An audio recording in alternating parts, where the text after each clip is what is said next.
Hi, அனைவருக்கும் வணக்கம். வாங்க கருவாட்டு குழம்பு எப்படி வைக்கிறதுன்னு பார்க்கலாம். பாருங்கள், எண்ணெய் ஊற்றி வெந்தயம் போட்டாச்சு, தக்காளி வெங்காயம் கருவேப்பிலை எல்லாம் போட்டு வதக்கியாச்சு. நீ பாருங்கள், முருங்கைக்காய் போட்டுக்கலாம். பாருங்கள், முருங்கைக்காய் போட்டு வதக்கலாம். முருங்கைக்காய் வதங்கிருச்சு. இப்போ மல்லிப்பொடி போட்டுக்கலாம். 2 ஸ்பூன் மல்லிப்பொடி,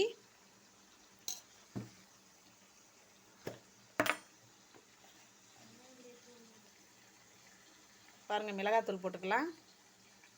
2 ஸ்பூன் மிளகாத்தூள். இப்போ இதை நல்லா வதக்கலாம். பாருங்கள், எண்ணெயிலே வதக்கினோம்னா தான் நல்லாயிருக்கும். பாருங்கள், எண்ணெயிலே நல்லா வதக்கியாச்சு. பாருங்கள் என்ன கலரில் இருக்குன்னு. இப்போ கொண்டக்கடலை போட்டுக்கலாம். பாருங்கள், கொண்டக்கடலை போட்டாச்சு. இது கூட கொஞ்சம் புளி கரைச்சி ஊற்றிட்டு கடைசியாக கருவாட்டை போட்டுக்கலாம்.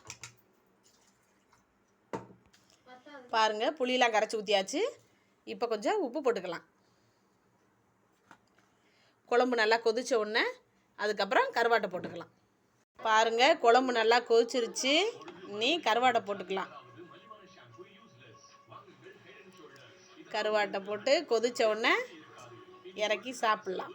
சுவையான கருவாட்டு குழம்பு